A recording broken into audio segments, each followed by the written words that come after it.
Good day, grade 4 pupils. It's a brand new day and a good chance to learn. Get ready and let's learn mathematics right at the comfort of your home. Come with me as we discover and conquer the world of mathematics. So come on, get your pen, paper, and self-learning module. But before we proceed, I want you to do the following. First, type in your complete name, your grade and section, your subject teacher, and your school in the comment box so your teacher would recognize your attendance. Second, if you like to answer during our discussion, simply type in your answer in the comment box. And finally, if you have some questions about the lesson discussed, you may also type in your questions before the session ends so your teachers would recognize your participation. For today's lesson, you will learn how to write a given number as a product of its prime factors. You will also learn how to find the common factors, the greatest common factor or the GCF, the common multiples, and the least common multiple or the LCM of two numbers using the following methods: listing method, the prime factorization, and continuous division. But first, I have here an activity.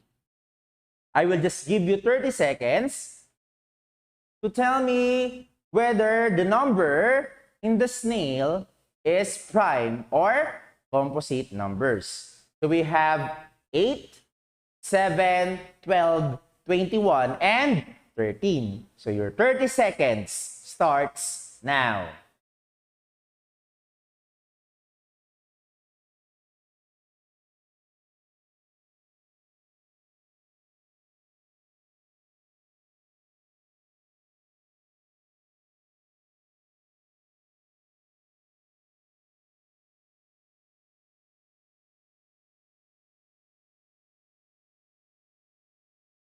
Five seconds left. Time's up. Let's answer. Number 1, very good. The answer is composite because 8 has 2 or more factors. Next, how about number 2, 7? Very good. It is a prime number because the factors of 7 is 1 and itself. How about 12? Very good. That is composite. Next is 21. Very good. That is also a composite number. And last one, we have 13. Very good. That is a prime number. It is very important that you know the prime number and composite numbers because we will use that skills in our next topic, which is all about prime factorization. But first, to start our discussion, I have here a problem. Roger has 29 coins in his coin collection. Lauren has 32 coins in her coin collection. Which number has more factors, 29 or 32? Let's analyze the problem. What is asked in the problem? Very good. Which number has more factors? How about what are the given facts? Good. Roger has 29 coins and Lauren has 32 coins. Now, we will get the factors of 29 and 32. The factors of 29 is 1 and 29 because 29 is a prime number. While 32, the factors of 32 are 1 and 32, 2 and 16, and 4 and 8. It is clearly that 32 has more factors than 29. Because 29 is a prime number and 32 is a composite number. We all know that composite number has 2 or more factors. But did you know that composite numbers has a prime factors? We can find the prime factors of a composite number by prime factorization. Now, there are two ways on how can we find the prime factors of a composite number. We have by using the factor 3, and last one is by using the continuous division. First, let's learn how to get the prime factor by using factor 3. For example, we have 24. First is we will think of the factors of 24.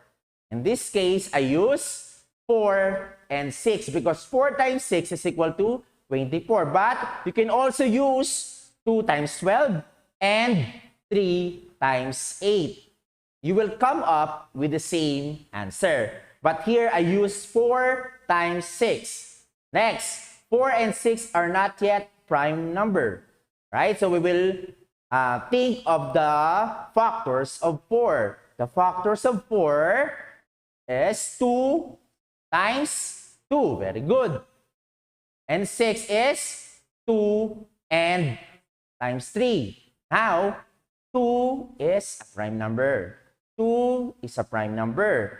2 and 3 is also a prime number. Therefore, we will stop the process of getting the factors. Therefore, the prime factors of 24 is 2 times 2 times 2 times 3. Let's check if our answer is correct. We will just multiply. 2 times 2 is 4, times 2 is 8, times 3 is 24. Therefore, the prime factors are correct. Next, let's use now continuous division. Again, we will use the number 24. First thing to do is you will think of a prime number that you can divide to 24. Very good.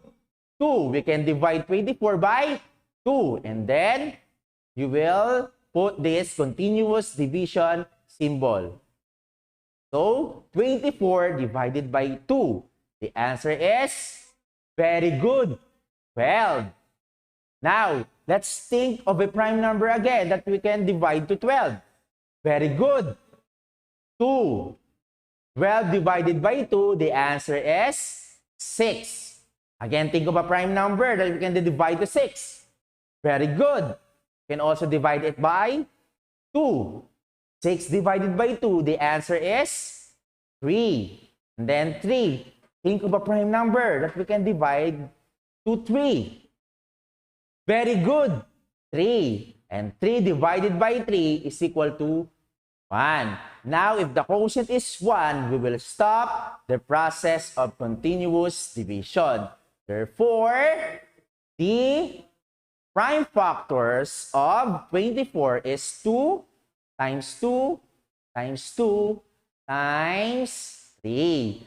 You will notice that they have the same answer. So you can use factor 3 or continuous division to get the prime factors of a number. Let's have another example.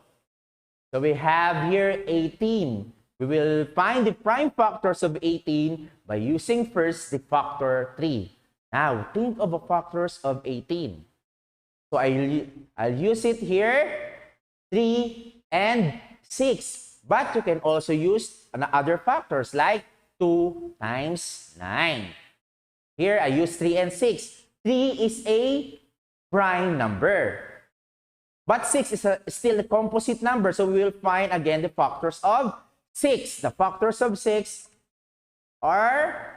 is 2 times 3. Now, 2 is a prime number and 3 is also a prime number. Therefore, the prime factors of 18 is 2 times 3 times 3. Now, let's use continuous division to get the prime factors of 18. Again, think of a prime number that we can divide to 18. Very good. We can divide it by 2. 18 divided by 2, the answer is 9. Now, think again of a prime number that we can divide to 9. Very good. We can divide it by 3. 9 divided by 3, the answer is 3. Very good. Think of a prime number that we can divide to 3. Very good. The answer is 3. 3 divided by 3 is 1. Now, the quotient is 1. So, therefore, we'll stop the process in dividing. So, therefore, the prime factors of 18 is 2 times 3 times 3. They also have the same result by using factor 3 and continuous division. Let's have our last example. 32. Let's use it. First, the factor 3 and then the continuous division. 32. Think of the factors of 32. So, I'll use here 4 and 8. But you can also use 2 and 16. Now, I have here 4 and 8. So, 4 is still a composite number. So, we will find factors of 4, which is 2 times 2. And then 8 is 2 times 4. Now, 2 here is a prime number. 2 is a prime number. 2 is a prime number. But 4 is a composite number. So, we will find again factors of 4. So, the factors of 4 is 2 times 2. Now, they are both now prime numbers. So, we will stop getting the factors. So, therefore, the prime factor for 32 is 2 times 2 times 2 times 2 times 2. Now, let's use now continuous division. 32. Think of a prime number that we can divide to 32. Very good. We can use 2. We can divide 32 by 2. 32 divided by 2. The answer is 16. After that, you can also divide it by 2. 16 divided by 2. The answer is 8. You can also divide it by 2. 8 divided by 2. The answer is 4. Again, you can also divide 4 by 2. And then 4 divided by 2, the quotient is 2. And then last one, you can also divide it by 2, in which the quotient is 1. And therefore, we will stop the process. So the prime factors of 32 is 2 times 2 times 2 times 2 times 2. They also have the same answer. Now, get a pen and a paper. You need to find the prime factors of the following numbers using either factor 3 or continuous division. So your timer starts now. Find the prime factors of the following numbers using either factor 3 or continuous division. The number is 36.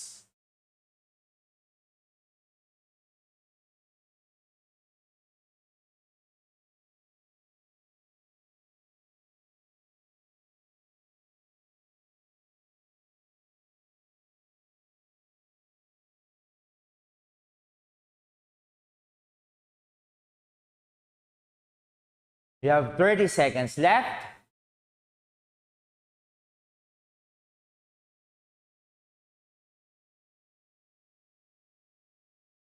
Twenty seconds left.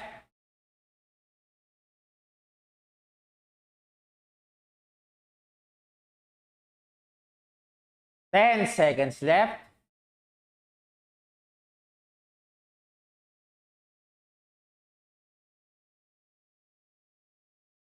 'Okay, time's up. Let's check your answer. So, we asked to find the prime factors of 36 by using factor 3 or either factor 3 or continuous division. First, let's find the prime factors by using factor 3. 36, the factors of 36 is 4 times 9. You can also use 2 and 18 and 3 and 12. 4 and 9, the factors of 4 are 2 times 2 And then the factors of 9 are is 3 times 3. Therefore, the prime factors of 36 is 2 times 2 times 3 times 3. Now we use continuous division. 36 we can divide it by 2. 36 divided by 2, the answer is 18. You can also divide it by 2. The answer is 9. 9 can be divided by 3. 9 divided by 3, the answer is 3. And we can divide 3 by 3, in which the quotient is 1. So therefore, the prime factors of 36 by using continuous division is 2 times 2 times 3 times 3. Did you get the same answer? Very good. Now let's have another activity. Find the prime factors of the following numbers using either factor tree or continuous division. The number is 54. So your 1 minute starts now.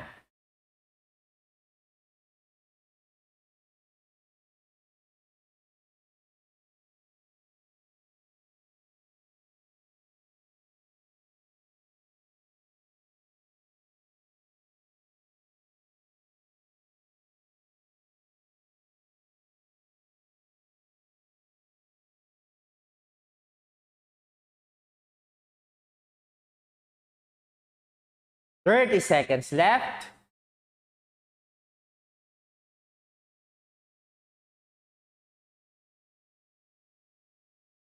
Twenty seconds left.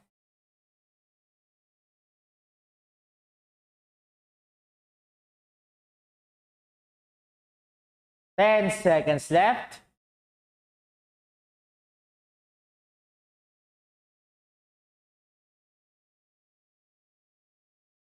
Okay, let's check your work.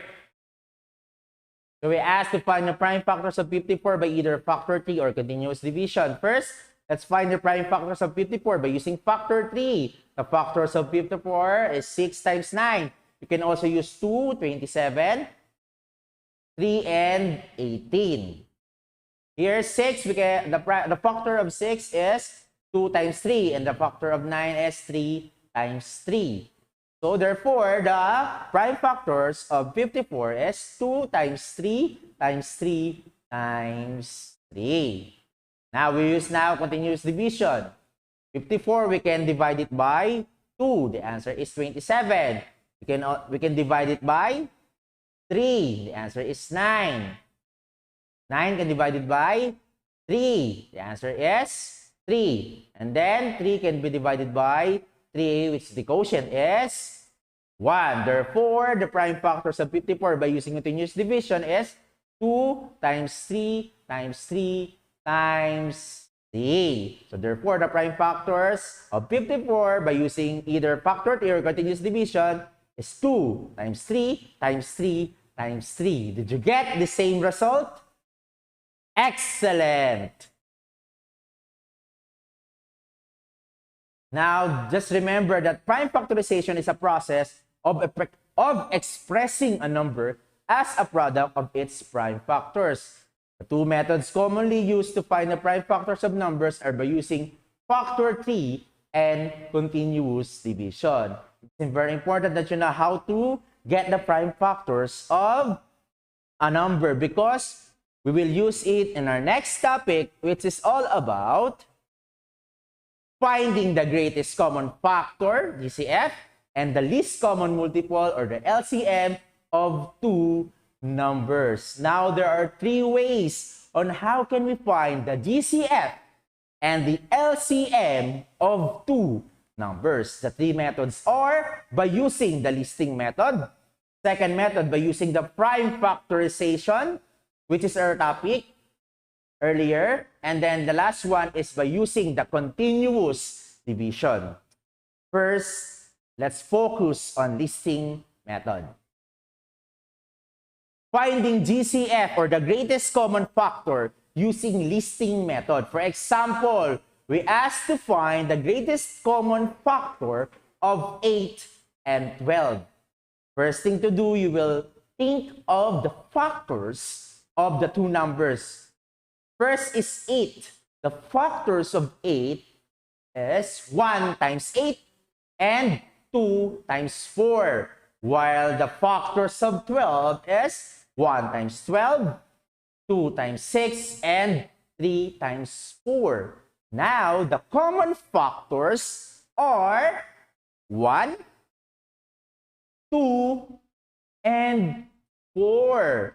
But the greatest common factor, again, the greatest common factor of them is 4. Therefore, the GCF is 4. Let's have now another example.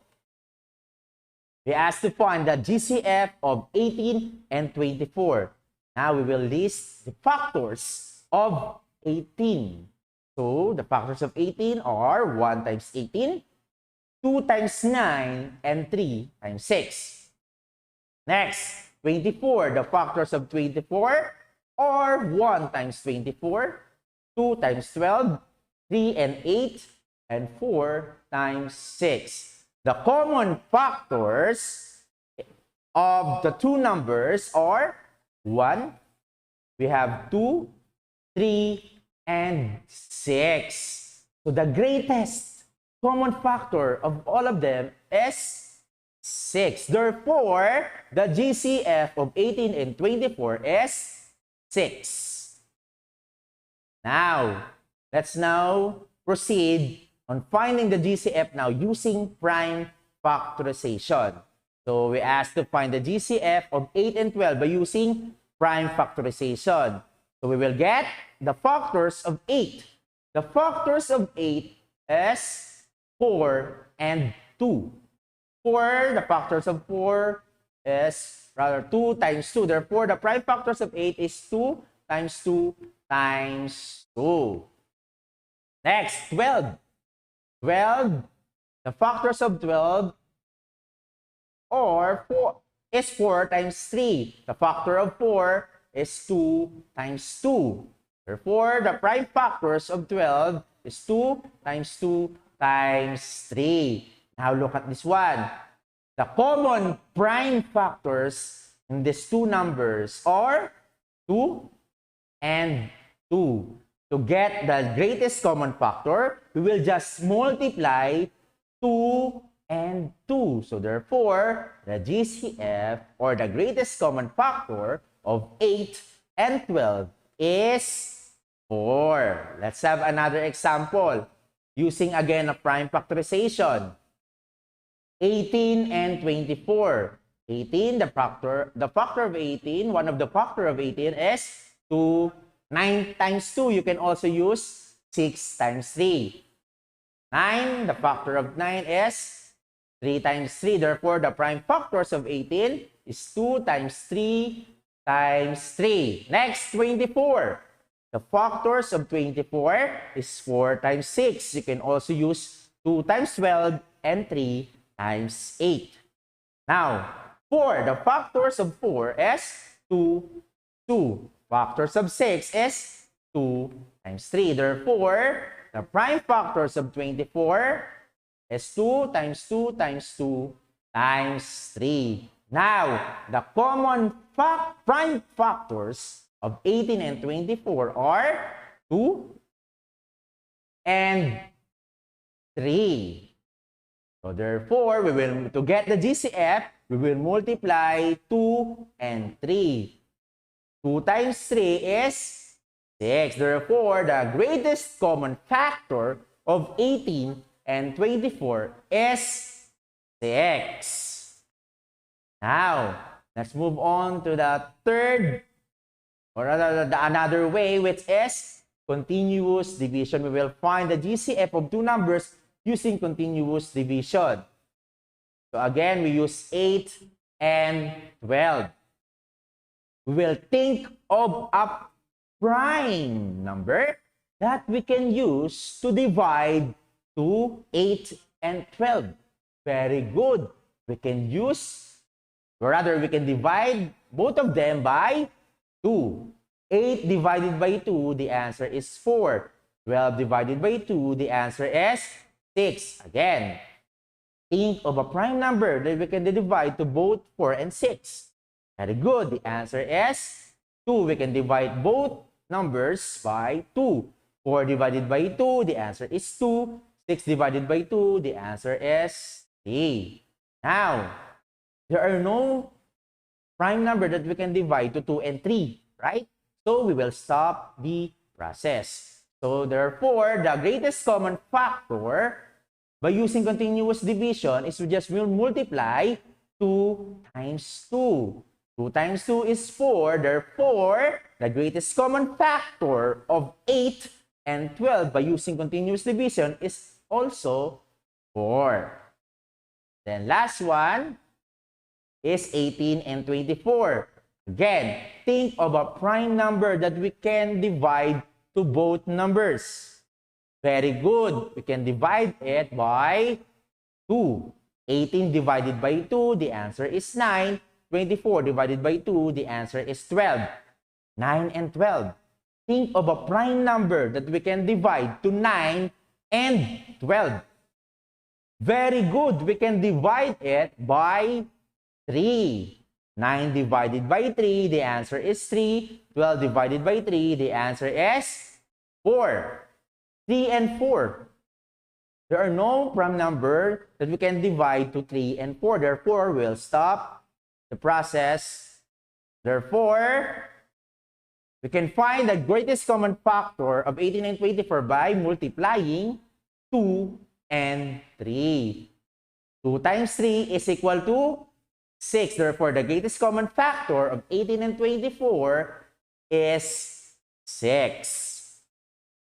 How about when we talk about the least common multiple or the LCM?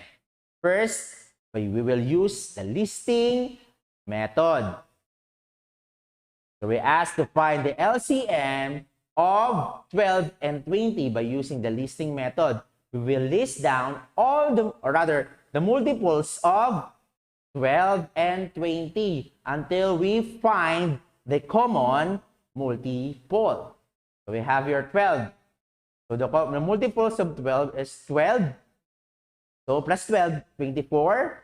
Plus 12, 36. Plus 12, 48. Plus 12, 60. Plus 12, 72, and so on and so forth. Let's find the multiples, or rather, let's list the multiples of 20. The multiples of 20 are 20, 40, 60, 80. Did you find a common multiple? Yes, the common multiple of both 12 and 20 is 60. Therefore, 60 is what we called here the least common multiple. The least common multiple of 12 and 20 is 60. Let's have another example. 24 and 36. We will find the LCM or the least common multiple of 24 and 36 by using listing method. So we will list down the multiples of 24. So we have 24 plus 24, 48 plus 24, 72 plus 24, 96, and so on and so forth. Next, 36. We have 36 plus 36, 72, 108. Did you get their common multiple? Yes, that is 72. We can say that the least common multiple or the LCM of 24 and 36 is 72. Let's try another method.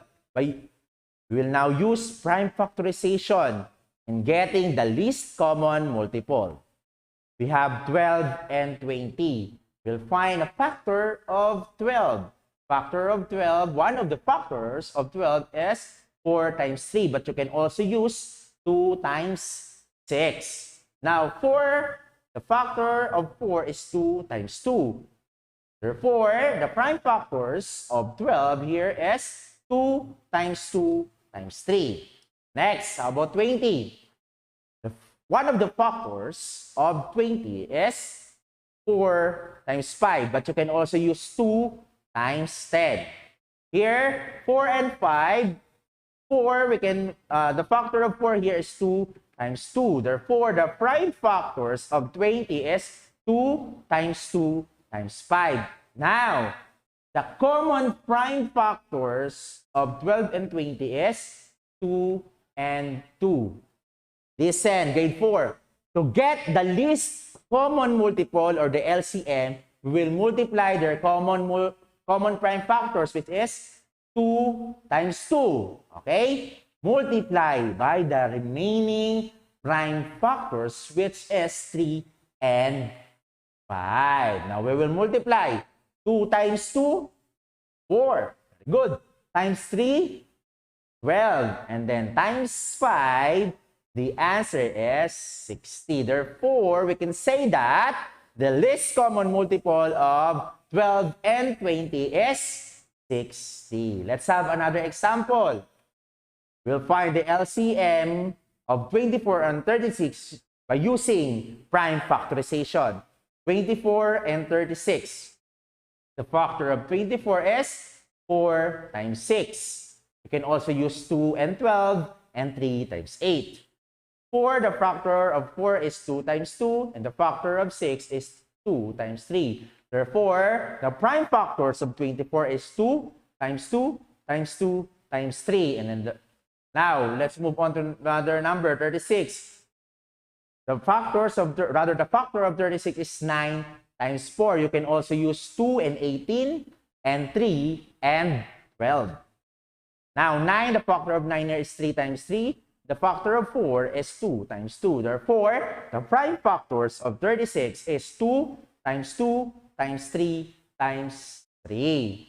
Now, the common prime factors of 24 and 36 is 2 and 2 and 3. To get the LCM, we will multiply these common prime factors, 2 times 2 times 3.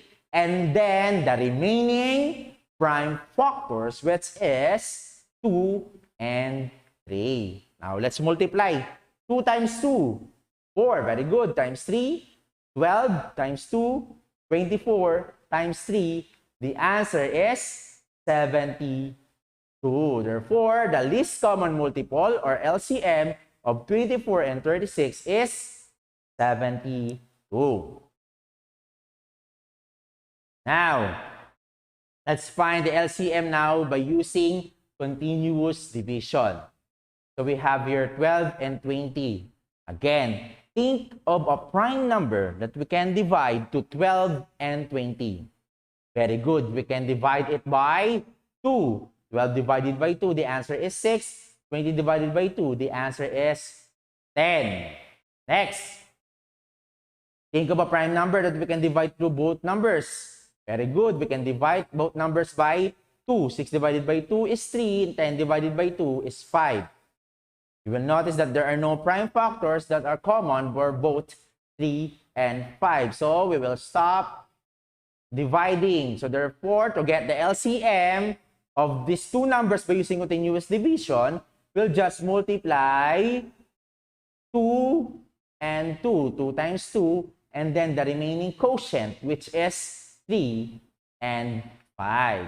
So 2 times 2 is 4, times 3, 12, times 5 is 60. Therefore, the least common multiple or LCM of 12 and 20 is 60. Then let's move on to our last example, which is 18 and 24. Think of a prime number that we can use to divide to 18 and 24. Very good.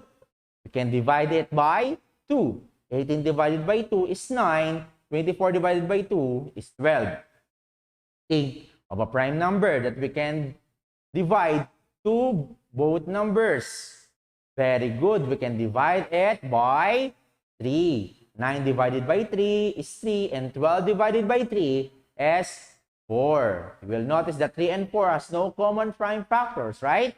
So, therefore, we will multiply 2 and 3, and then the remaining quotients, which is 3 and 4. So, therefore, 2 times 3 is 6 times 3, 18 times 4. The answer is 72. Therefore, the least common multiple or the LCM of 18 and 24 is 72. Now, in 1 minute, I want you to find the GCF or the greatest common factor of 16 and 24 using any methods. You can use listing method, you can use prime factorization, or continuous division. So, find the GCF of 16 and 24 using any methods. Your 1 minute starts now.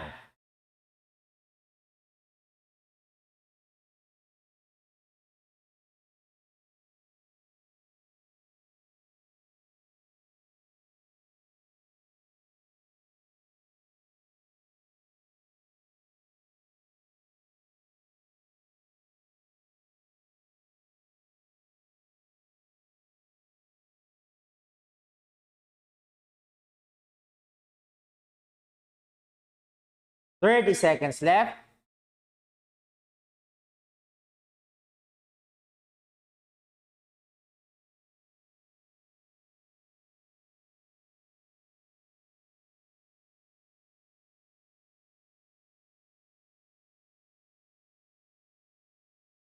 Ten seconds left.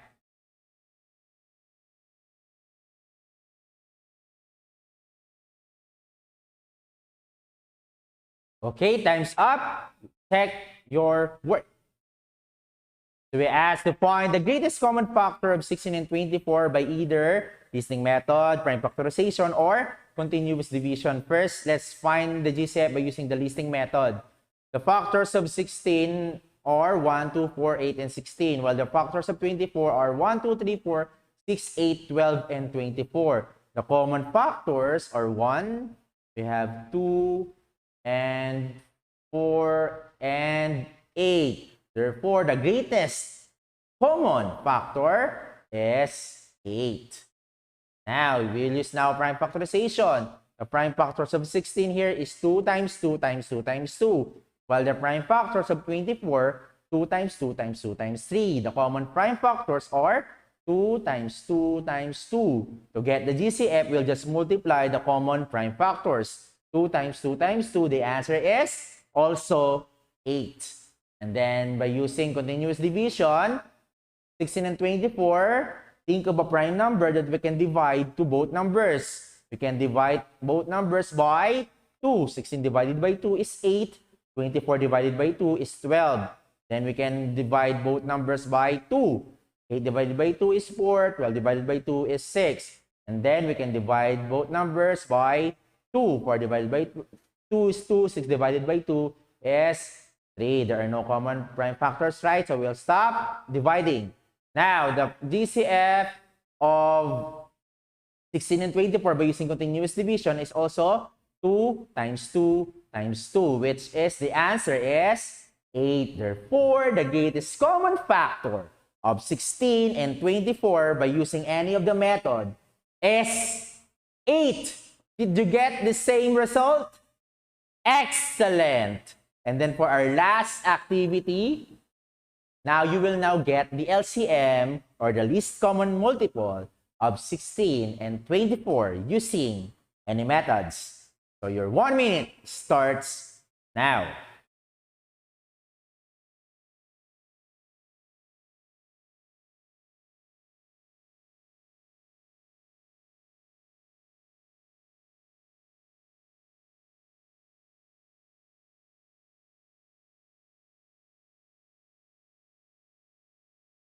Forty seconds.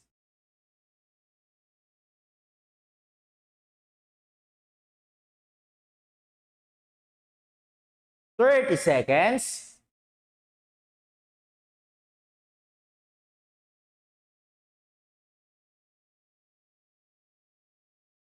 Twenty seconds.